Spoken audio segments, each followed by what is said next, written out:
Welcome to the Old Library in the heart of Trinity College, Dublin. It is also the home of the Book of Kells, one of the world's greatest medieval manuscripts. My name is Anne-Marie Diffley, and I've been hosting tours here in the library for over 30 years. I'm going to welcome you on a journey through the library, through the Book of Kells, and I'm going to answer the top 10 questions that visitors regularly ask.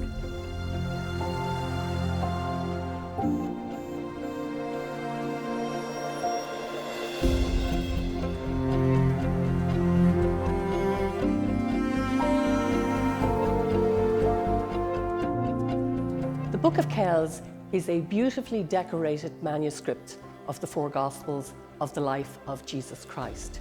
It's over 1,200 years old, and it's remarkable that it has survived all this time. It's beautifully decorated. In fact, the artwork is what makes the Book of Kells unique. No other manuscript from this period is so beautifully illustrated and decorated. In fact, it's often referred to as the work of angels. The beauty of its lettering, the portraits, and the Celtic knot motifs have inspired people down through the centuries. If you look at the Book of Kells, you'll see the detail is so intricate that some of the detail, in fact, is nearly invisible to the naked eye. Theories about the creation of the Book of Kells differ. The most likely idea is that the Book of Kells was written by monks on the Scottish island of Iona. The island of Iona suffered many brutal Viking attacks in the early 9th century, and it is thought that during one such attack, the monks set out on their boats to their sister monastery in Ireland, bringing the Book of Kells with them. The sister monastery was located in Kells, County Meath, and it was thought that the artwork was completed there. The Book of Kells remained at Kells till the 17th century, when it was brought to Trinity College for safekeeping and has remained here ever since. The book was created by young monks around the age of 18 or possibly even younger, but in those days 18 would have been considered middle-aged. The mind boggles on the work that these young monks did. I mean, they needed a lot of stamina and really good eyesight. In fact, we know that in some manuscripts, the monks have written little notes to each other saying things like, I'm very cold, I'm tired of this, when will it be finished? Latin was not the first language of these teenage boys, and probably accounts why there are mistakes in the Book of Kells, and indeed, one page has been copied twice. There are red crucifixes around this page, which really is the medieval term for please delete this page. The Book of Kells was written on calf skin, known as vellum, and you can see an example here. It's estimated it took the skins of 185 calves to make the pages in the Book of Kells. To prepare the vellum, the skin was soaked in lime. Then hair and other debris was scraped away using a knife. In medieval times, vellum was a valuable resource. The monks used what was available, whether it was perfect or not, and some stitching is still visible showing where the Book of Kells was repaired or patched. What is really captivating about the Book of Kells is that the illustrations are full of symbolism.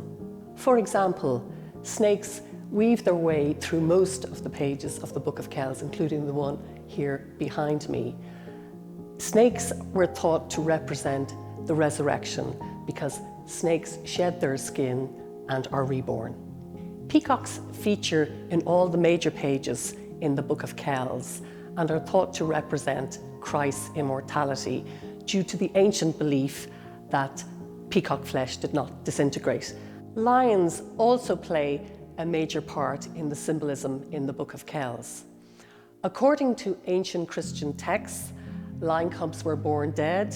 3 days later, their father arrived, breathed over them, and brought them to life. It's the symbol of the resurrection. So as you have gathered, the Book of Kells is a highly visual manuscript. It wasn't for daily use. It really is altar furniture. It was used on ceremonial occasions, holy days and high days. It must have been an awe-inspiring sight 1200 years ago when most people had very little exposure to visual material. Welcome to the long room. When visitors step into this room, it takes their breath away, and I think you can see why. In this library chamber, we have 200,000 of Trinity's oldest books. The first thing you will notice is that the books are arranged by size. So big books at the bottom, and the further on you go up, the smaller they get. I guess if you're coming down the ladder, you want to come down with the small book. Many of the books in the long room have been donated to Trinity in full collections. So the name of the donor or the collection can be found overhead. The answer is yes, it is a working library. Trinity students and researchers have access to these books, also members of other institutions, and so can any member of the community who say they need to see Trinity's copy. Books from the long room are viewed in supervised reading rooms at either end of the library. This is arranged on request by our librarians, which means they are kept busy. So on your visit, you're likely to see them accessing the books in our galleries. We have some books that have never been looked at, but we also have some books that are requested time after time. For instance, Shakespeare's First Folio or a first edition of the Book of Mormon. The application of the cotton cords began in the 1970s, and these are put on by our conservation team for two reasons. Firstly, it's used to identify books that are particularly delicate or vulnerable and need conservation treatment. And secondly, it's to keep the book together so that the cover doesn't become detached. The Brimeru harp is very special. It is the oldest surviving harp in Ireland. It's made of willow and oak, and it dates from the 15th century. If you get in close, you can see how beautifully carved the wood is. You will notice along the harp some semi-precious stones. The bards who played these instruments were the oral historians of the period, keeping alive the songs, the stories, the traditions of the various families. The bards were a very important part of Irish society, so much so that the harp became used as a symbol of Ireland in literature. And in the early 1920s, the new Irish government adopted the harp as the national emblem of Ireland. You see it on our government publications, you see it on our coins, and of course on our favourite beverage, Guinness. We are now near the end of the visit, and no visit would be complete without reflecting on the world-famous people who have connection with this library. I'm often asked what famous Irish writers used the long room. It's worth mentioning that this library was the only library in Trinity for over 200 years, which means a lot of our past famous students would have walked through this space. That includes Jonathan Swift, author of Gulliver's Travels. In fact, we have a bus dedicated to Jonathan Swift in this room. Bram Stoker, who brought Dracula to the world, would have used this space. And also Samuel Beckett, who won the Nobel Prize for Literature, would have referenced the books here on the shelves. Perhaps our most famous Irish writer is Oscar Wilde, and it is really wonderful to think he also used this space. So that brings us to the end of our visit to the Book of Kells and Old Library.